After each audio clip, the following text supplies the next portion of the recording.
everyone, ang napili ko pong poem na ginawa ni Rizal is about the religious faith of being a pious Catholic. So, si Rizal is a devoted pious Catholic since birth because of his mother, Doña Chodora. So, ang napili ko is yung title ng ginawa niyang poem is entitled To the Child Jesus. So, ginawa niya itong tula na to nung siya ay nasa Ateneo na nag-aaral when he was 14 years old. So, sa paniniwala niya as a Catholic, masyadong malalim dahil na rin sa tulong ng kanyang ina. So, namulat siya as being a Catholic faith. So, sa title pa lang ng kanyang tula na To the Child Jesus, masyado nang malalim po. To the Child Jesus, alam naman natin si Hesus Kristo ay anak ng Diyos. So, before, pwede ko ma-experience, so, dati po akong Katoliko na nagbalik Islam because my husband is an Islam. So, doon ako namulat, ano nga ba yung pinagkaiba ng bilang isang Katoliko at bilang isang Islam. Nung mabasa ko tong tula ni Rizal, masyado po siyang malalim, lalo na sa ginagamit niyang ginagamit ng mga words. Ito. So, tulad na lamang po, sa title pa lang, To the Child Jesus, na anak ng Diyos, alam naman natin siya is isa siya sa mga Messiah ng Diyos. Ayon sa Katoliko, na isa siyang banal dahil siya yung pinadala sa lupa para gabayan ang mga taong nawala sa tamang landas at gagabayan niya para matuto at maunawaan ang tamang landas na kanyang tatahakin. So sa una pa lang niyang stanza na how, so tinatanong niya paano, God child has thou come. Paano nga ba si Hesus Kristo dumating sa mundo? So, ayon sa Biblia, kung napapanood natin sa mga palabas, na si Hesus Kristo ay pinanganak dahil sa kapangyarihan ng Diyos. Ang Diyos ang pinakamakapangyarihan, siya lamang ang pinaniniwalaang Diyos ng lahat. Yun po yung unang nakalagay sa 10 Commandments. Kung inyong mababasa ang 10 Commandments, number 1 po siya sa 10 utos ng Diyos, na God is only one. God child has thou come. Paano siya dumating sa mundo? Yun na nga, pinanganak siya. Dahil sa kapangyarihan ng Diyos, dinaan siya sa kanyang ina na si Virgin Mary. Kung titingnan natin, himala yung kanyang pagdating. Hindi natin alam kung ano yung pakay, pero kung mababasa nyo sa mga Biblia at kung mapapanood nyo sa mga palabas, ayon sa history, na si Hesus Kristo ay pinanganak at pinadala upang gabayan ng mga taong mga nagkakasala at napupunta sa maling landas. To earth in cave forlorn. So forlorn, masyadong lonely yung mundo. Masyado ng maraming kasalanan ang nagagawa ng mga tao sa mundo. Ang mundo ay ginawa ng Diyos. Lahat ng nakikita nating bagay dito sa mundo ay ginawa ng Diyos. So, thus fortune now derive thee. So, ano yung tatahakin ni Hesus Kristo nang pinanganak siya sa mundo ng mga tao? When thou art scarcely born. Pinanganak ba siya? Ano ba yung dapat niyang gagawin? Ano ba yung pakay ng Diyos? Bakit siya ipinadala? Celestial King.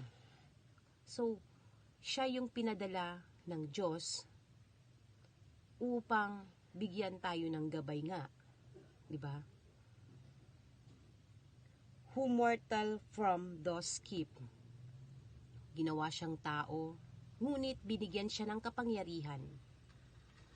Ginamot niya ang mga may sakit, binuhay niya ang makapatay, na kahit tayo mismong mga tao ay hindi makapaniwala sa kapangyarihan ng Diyos na binigay kay Hesukristo. Ngunit, would us rather than be sovereign, diba? Ang mga tao mismo na naniniwala sa Kanya nung makita ang himalang ginawa ni Hesukristo na galing sa Ama nating Diyos, ay tinanong, paano? Ginudge siya because of that. Masyadong judgmental ang mga tao. But be shepherd of thy sheep.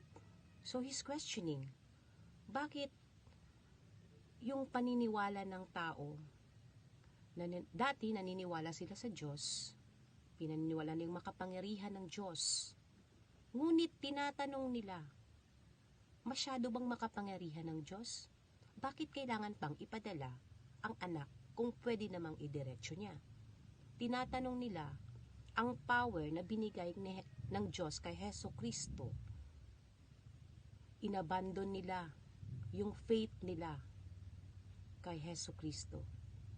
Because alam nila sa sarili nila daw na sila lang ang nakakaalam ng kanilang kapalaran. Si Hesukristo, para kay Rizal, ayon sa kanyang poem, na kinalimutan ng mga tao at diniscriminate ang kanyang mga ginawa at kwinestyon kung totoo nga ba yung himala o hindi na binigay niya at pinakita niya sa mga tao. So, nawala yung kanilang paniniwala or faith kay Hesukristo. So, bakit nga ba? Doon lamang pinakita ni Rizal na napapansin niya sa mga tao na bakit parang nawawala yung faith nila kay Jesus Christ dahil nga ba lang sa anak siya ng Diyos? Kine-question niya yun dahil si Rizal ay isang Catholic faith at mahilig magbasa ng mga Bibles tungkol sa religious faith niya as being a Catholic.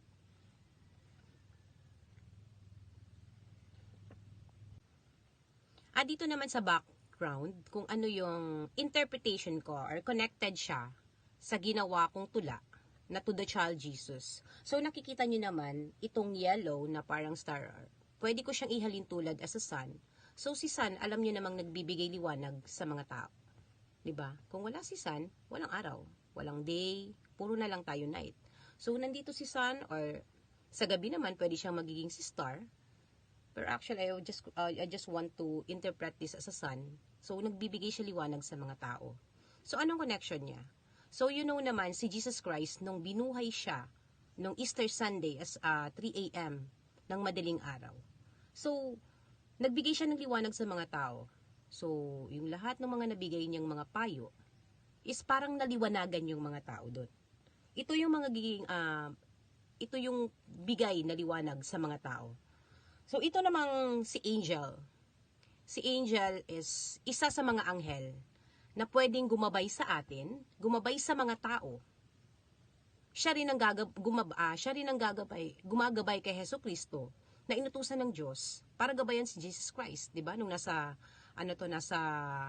lupa siya para ipadala as a Messiah ng mga tao. So, naging para siyang message para maliwanagan yung pagkakamali ng mga tao.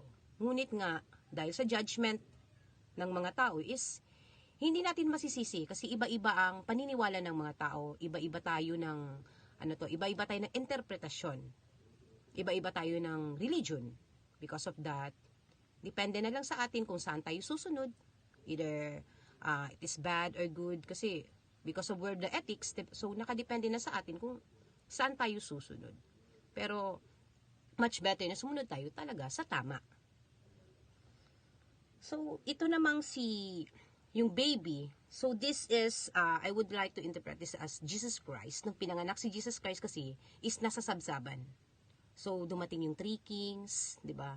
Binigyan siya ng mga gifts. Kasi, alam nila na dadating darating ang anak ng Diyos na kumbaga siya yung magbibigay liwanag sa mga tao dahil puno ng kasalanan ang mga tao sa mundo.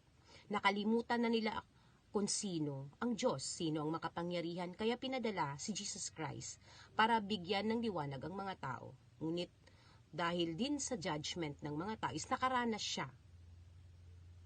siya ng ng discrimination, ng judgment sa mga tao. Na-crucifix siya sa krus, di ba? He was crucifixed because dahil na rin sa because of his people. May naniniwala sa kanya, ngunit inabando na siya, kinalimutan siya dahil sa takot. Hindi sila nanindigan sa mga payo na binigay sa kanila ni Jesus Christ. Kaya kinalimutan nila. So itong batang ito, na si Jesus Christ nga, is siya yung pinadala para maging liwanag sa ating mundo. So itong nasa ulo niya, ito yung liwanag na binigay ni Son dito. Kumbaga siya yung gagabay, at itong anghel. Sasamahan siya sa lahat ng kanyang journey. Lahat ng kakaharapin niya, isasamahan siya. Kaya ito namang background ng colors. I would like to interpret this as the flag of the Philippines. So, sa Pilipinas nung time ng Spanish, 'di ba? Masyado tayong yung mga ninuno natin, yung mga ating mga descendants, 'di ba? Masyado silang na-discriminate. So, sa sarili nating bansa is wala tayong karapatan para i-voice out yung lahat ng mga paghihirap natin. Kasi nga, wala pa tayong kapangyarihan, isa tayong mangmang para sa mga Spanish noon. Diba? So, dahil kay Rizal, dahil sa kanyang faith, dahil sa kanyang angking galing, is nataas niya yung bandera ng Pilipinas. So, proud to be a Filipino, kaya kailangan nating itaas yung bandera natin as a Filipino. Dahil sa paghihirap natin, kung ibabalik natin yung history, masyado tayong na-discriminate mismo sa sarili nating bansa. Wala tayong karapatan, tinanggalan tayo ng karapatan, tinawag tayong idiots. Kung binigyan lamang tayo ng pagkakataon para ihayag or magkaroon ng freedom of speech, di ba? Then ito namang bulaklak. Ito yung mga bulaklak na kumbaga kaya siya color pink kasi you know that pink is parang nagbibigay siya ng something, kasi ang mga tao kasi ang mga Pilipino kasi is very sweet, diba? So I would like to interpret this. So pwede nating kumbaga pag nagsisimba kasi ang mga tao, usually nagdadala sila ng mga flowers sa simbahan, at pwede nilang i-offer kasi merong mga rebulto something doon si Jesus Christ parang binibigyan nila, na parang ino-offer nila sa Jesus Christ, nagpapasalamat sila dahil sa tulong ni Hesus Kristo. Although madami namang religion tayo ngayon, pero being a Catholic before, ganyan yung ginagawa namin noon. Hindi naman ako totally ganun ka religious, pero I know kung ano yung Catholic religion as a Catholic, 'di ba? So, yun lamang po ang interpretation ko, and thank you sa pakikinig. Salamat!